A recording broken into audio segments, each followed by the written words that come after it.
maggayak-gayak tayo guys para sa adobong baboy. Ay magpansit ay pala kami.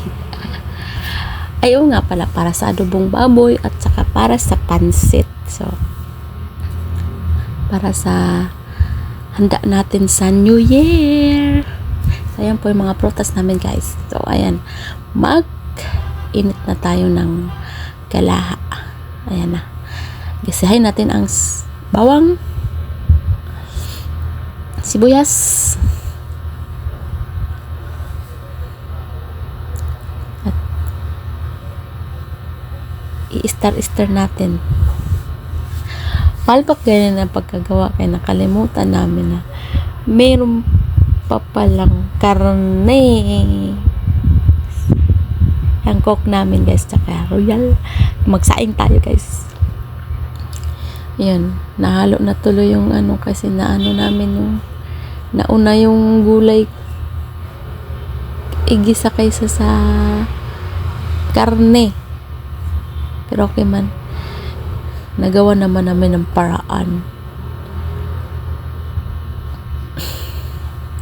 Na pinagkukuha naman namin ulit yung ano yung karne.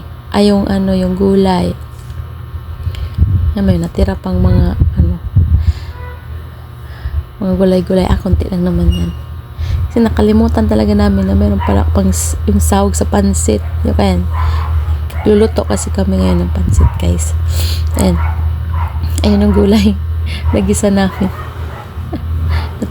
Pinagtatanggal namin. Ayan, pabukalin na namin yan. Bako namin lagay ang bihon. Pansit bihon. Ay. Bihon. Ayan. Lagay na natin ang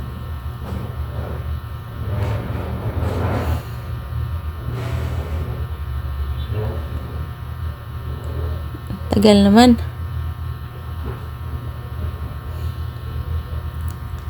Lagay na. Pagkaluto lagi guys, kay kain agad. Mahilig talaga ako sa pansit bihon lagi. Magkipansit talaga ako. Yan, malapit na maluto guys. Luto na guys. Malapit na maluto.